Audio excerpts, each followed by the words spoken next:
Olá, meus queridos alunos, tudo bem? Estamos de volta com mais uma aula do nosso módulo de Direito Civil e falaremos nessa aula sobre bem de família. Bem de família.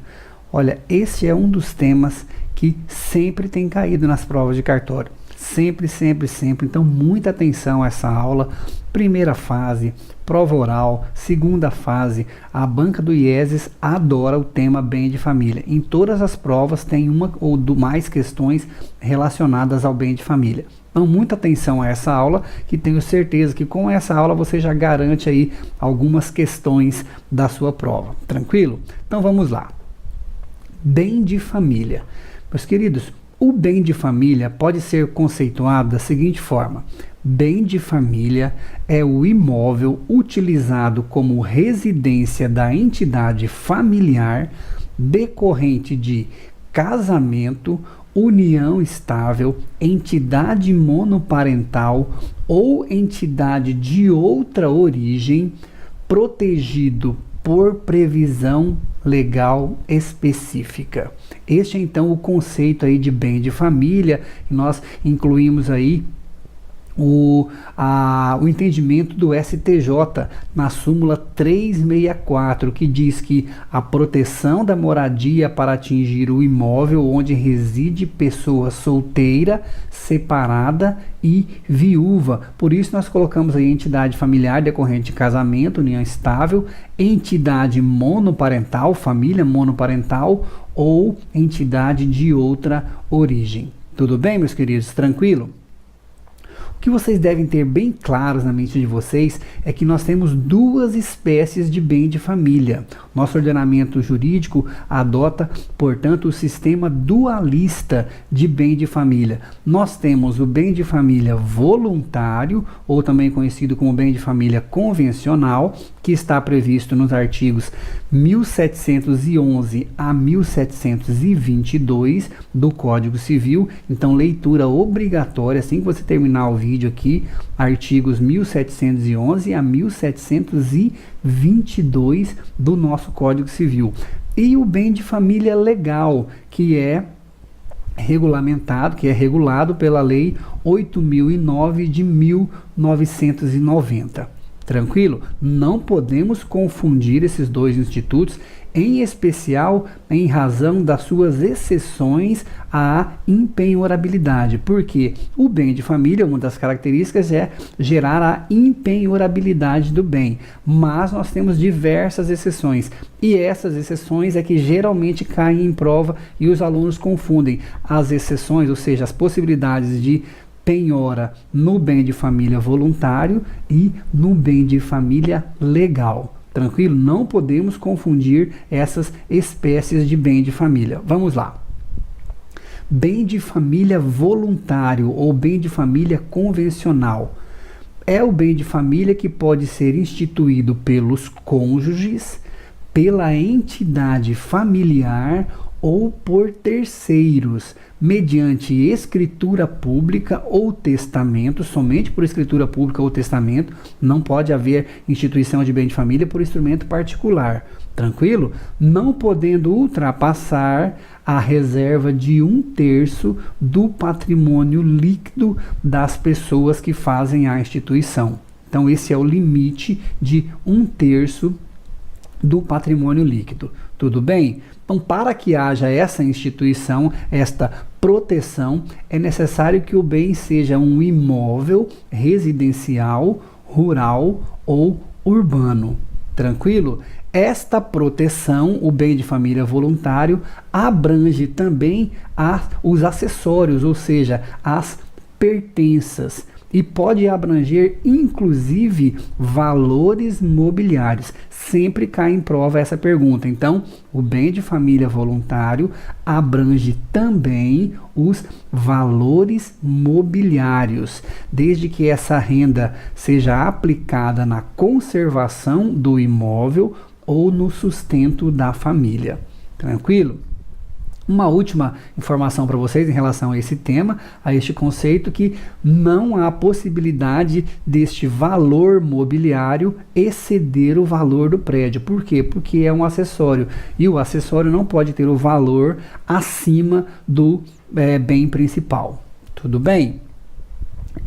O instituidor, meus queridos, ele pode eventualmente determinar que a administração desses valores imobiliários fique a critério de uma instituição financeira. Tranquilo? E aí aquilo que importa para o nosso concurso, o bem de família voluntário, e é somente o bem de família voluntário. O bem de família, ele é registrado no cartório de registro de imóveis do local em que este bem estiver localizado. Então, este é o bem objeto de registro no registro de imóvel. Tudo bem? Porque ele é efetuado mediante escritura pública ou testamento. E neste caso não importa o valor do imóvel, viu? Nós não temos aquela regra lá do artigo 108 do Código Civil dos 30 salários mínimos. Qualquer bem de família deve ser instituído somente por escritura pública, independente do valor, ou por testamento.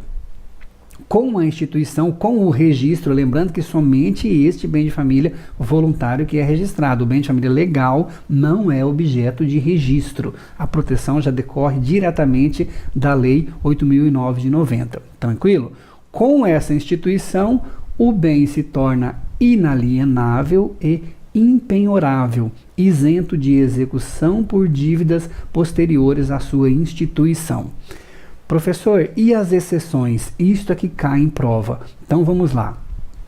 Nós memorizamos somente essas exceções, por quê? Porque no bem de família legal nós temos diversas exceções. Então nós memorizamos essas 3 para não confundirmos mais. Vamos lá? Então vamos lá. Quais são as exceções ao bem de família, a impenhorabilidade do bem de família voluntário? Primeiro, dívidas anteriores à sua constituição, dívidas de qualquer natureza anteriores à sua instituição, primeira exceção. Segunda, dívidas posteriores relacionadas com tributos relativos ao prédio, dívidas posteriores relacionadas com tributos relativos ao prédio e despesas de condomínio. Essas são as 3 únicas exceções ao bem de família convencional, ou seja, nessas hipóteses o bem de família convencional ele poderá ser penhorado. Tranquilo? Lembrando que também a alienação deste bem depende de autorização judicial. Professor, e como ocorre a extinção deste bem de família? Após a sua instituição, este bem de família ele dura até que ambos os cônjuges ou companheiros faleçam. Se restarem filhos menores de 18 anos, a instituição perdura até que os filhos atinjam a maioridade. Então vamos lá. Extingue-se o bem de família com a morte de ambos os cônjuges ou companheiros e a maioridade dos filhos. Tudo bem? Tranquilo? Professor, e um bem de família exclui o outro? Não, certo? A extinção desse bem de família voluntário não exclui a proteção do bem de família legal, que nós falaremos a partir de agora para vocês. Bem de família legal, vamos lá. Lei 8.009 de 90, leitura obrigatória para vocês, em especial nos seus 3 primeiros artigos, artigo 1º, 2º e 3º. O artigo 1º nos traz o conceito de bem de família legal, que é o imóvel residencial próprio do casal ou da entidade familiar, é impenhorável e não responderá por qualquer tipo de dívida civil, comercial, fiscal, previdenciária ou de qualquer natureza, contraída pelos cônjuges ou pelos pais ou filhos que sejam seus proprietários e nele residam, salvo nas hipóteses previstas nesta lei. Primeira informação para vocês, é norma de ordem pública. O STJ entende que esta lei ela tem eficácia retroativa, ou seja, pode atingir penhoras que foram constituídas antes da edição da lei. Tudo bem? Por ser norma de ordem pública, uma outra informação pode ser conhecida de ofício pelo juiz e não é objeto de preclusão. E por fim, é também irrenunciável. Não se pode renunciar ao bem de família legal, certo? O oferecimento à penhora não torna o bem objeto de constrição. Esse é o entendimento do STJ, a irrenunciabilidade do bem de família legal. Tranquilo? O STJ entende também, meus queridos, que no caso de locação, se os valores são a renda do imóvel é utilizada para a manutenção da entidade familiar ou para a locação de um outro imóvel, permanece a proteção do bem de família, certo? É o que a doutrina chama de bem de família indireto. A súmula 486 do STJ, que diz que é impenhorável o único imóvel residencial do devedor que esteja locado a terceiros, desde que a renda obtida com a locação seja revertida para a subsistência ou moradia da família. Súmula 486 do STJ. O STJ entende, meus queridos, que isso decorre do direito constitucional à moradia, que nós já estudamos lá no nosso artigo 6º nas aulas de direito constitucional. Esta proteção é uma proteção constitucional da família, lá no artigo 226 da nossa Constituição. Tranquilo? No caso de a pessoa não ter imóvel próprio, a impenhorabilidade recai sobre os móveis quitados que guarneçam a sua residência, certo? Mesmo que ele é um locatário, ele não é o proprietário do imóvel, essa impenhorabilidade legal recai sobre os bens móveis quitados que guarneçam a sua residência. Tranquilo? Exceção agora, meus queridos, ou seja, bens que podem ser penhorados. Primeiro deles, veículos de transportes, obra de artes e adornos suntuosos. Adornos suntuosos, veículos de transportes e obra de arte podem ser penhorados. E a exceção que sempre cai em prova. Vamos lá, guardem bem essa exceção, anotem agora no seu caderno, parem o vídeo, porque com certeza isso vai ser objeto da sua prova. Súmula 449 do STJ. As vagas de garagem com matrícula própria não constituem bem de família. Vaga de garagem com matrícula própria pode ser penhorada. Esse é o entendimento do STJ. Tranquilo? Exceções à impenhorabilidade agora do artigo 3º da lei. Vamos lá, eu fico muito preocupado porque se você já estudou antes dessa aula do professor André, o inciso 1º desse artigo 3º ainda estava em vigor e ele foi revogado agora em 2015, certo? A lei que regulamenta os direitos dos trabalhadores domésticos revogou esse inciso. O que ele dizia? Vou falar para vocês, para que você apague ele da sua mente. Ele tratava dos créditos de trabalhadores da própria residência e das respectivas contribuições previdenciárias, ou seja, permitia-se a penhora no caso de créditos de trabalhadores da própria residência ou das respectivas contribuições previdenciárias. Meus queridos, esta exceção não prevalece mais. Então agora, em razão de créditos trabalhistas, trabalhadores da própria residência ou de contribuições previdenciárias, não pode penhorar. O bem continua sendo impenhorável porque é bem de família legal. Vocês entenderam? Então, a lei que regulamentou os direitos trabalhistas, ela optou pela proteção à moradia, certo? Em detrimento à proteção dos créditos trabalhistas. Então, prevalece hoje o que? A proteção à moradia com a impenhorabilidade do bem, mesmo em razão de créditos de trabalhadores da própria residência e também das contribuições previdenciárias. Tudo bem?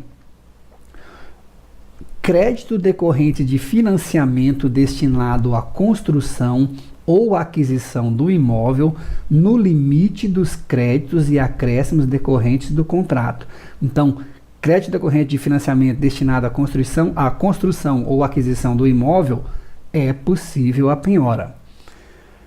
Pensão alimentícia, seja ela decorrente de alimentos convencionais ou legais lá do direito de família, ou também de alimentos indenizatórios, lá do artigo 498 do Código Civil, certo? Nós estudaremos lá na responsabilidade civil, mas aqui eu quero que você guarde que não importa a natureza dos alimentos, seja ele convencional, legal ou indenizatório, há possibilidade de penhora desse bem, ou seja, não prevalece a impenhorabilidade do bem de família.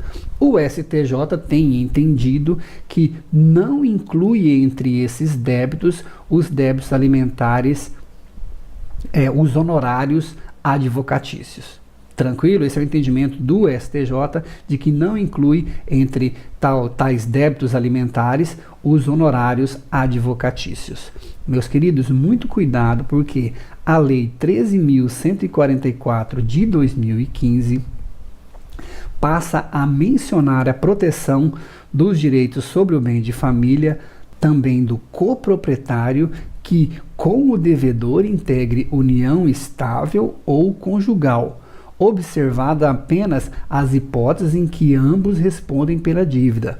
Ou seja, a lei ela estende esta proteção para o coproprietário, seja esse devedor, essa copropriedade decorrente de união estável ou de casamento. Tranquilo? Mais uma exceção, ou seja, mais uma possibilidade de penhora: impostos, taxas e contribuições, incluídas aqui as dívidas decorrentes de condomínio, certo? São as obrigações propter rem, obrigações ambulatórias. Meus queridos, o STF e o STJ entendem que este rol ele é exemplificativo, mas a interpretação deve ser o que? Declarativa, deve ser não extensiva. Nesse sentido, o STJ entende, por exemplo, que esta exceção não se aplica a dívidas de associações de moradores em condomínio de casas fechadas. Condomínio de casa, associação de moradores, nós não aplicaremos esta exceção, ou seja, o bem continua sendo impenhorável. A exceção que permite a penhorabilidade é somente para dívidas de condomínio previstos em lei, condomínios registrados, como nós ensinaremos para vocês na nossa aula de condomínio edilício. Agora, a associação de condomínio de fato permanece aí então a impenhorabilidade. Tudo bem? Mais uma exceção, já estamos terminando a nossa aula, muito legal, que é a execução de hipoteca sobre o imóvel, oferecido como garantia real pelo casal ou pela entidade familiar. Esta exceção, meus queridos, somente se aplica se a hipoteca for instituída no interesse de ambos os cônjuges ou de toda a entidade familiar. E também não atinge o que? A pequena propriedade rural, porque a pequena propriedade rural nós já temos uma proteção contra a penhora decorrente do artigo 5º 26. Então, nós temos essa exceção aqui que permite a penhora em razão da hipoteca, mas a Constituição não permite a penhora da pequena propriedade rural. Então, se este bem de família for uma pequena propriedade rural, prevalece o texto constitucional da impenhorabilidade. As outras hipóteses, se houver hipoteca sobre o imóvel oferecido como garantia real pelo casal ou pela entidade familiar, aí haverá a possibilidade de penhora. Tranquilo? No caso de um imóvel ter sido adquirido como produto de crime ou para a execução de sentença penal condenatória de ressarcimento, de indenização ou perdimento de bens, também é uma exceção à impenhorabilidade, permite-se a penhora. E por último, o mais importante para vocês, tenho certeza que será objeto de questionamento na prova, que é obrigação decorrente de fiança concedida em contrato de locação de imóvel urbano. Meus queridos, no ano de 2005, uma decisão monocrática do STF entendeu, o ministro Carlos Veloso entendeu que essa norma era inconstitucional em 2005. Em 2014, o STJ entendeu que é legítima a penhora de bem de família pertencente a fiador de contrato de locação, certo? E em 2015, no ano passado, o STJ edita uma súmula, a súmula 549, que nos diz o seguinte: é válida a penhora de bem de família pertencente a fiador de contrato de locação. Então fica aí para vocês esta informação da lei, certo? Que prevê o que? A possibilidade de penhora de obrigação decorrente de fiança concedida em contrato de locação de imóvel urbano, o entendimento anterior do STF em 2005, uma decisão monocrática que entendia pela inconstitucionalidade da lei, mas o plenário do STF julgou essa questão e entendeu pela constitucionalidade da norma, certo? Então, para o STF, essa norma é constitucional. Para o STJ também é legítima a penhora de bem de família pertencente a fiador de contrato de locação. Tranquilo, meus queridos? Obrigado pela presença de vocês, né? Bons estudos, continuem, voltem à aula, porque essa é uma aula muito importante, com certeza vai ser objeto de alguma questão na sua prova. Voltamos daqui a pouquinho com mais uma aula de Direito Civil. Até já!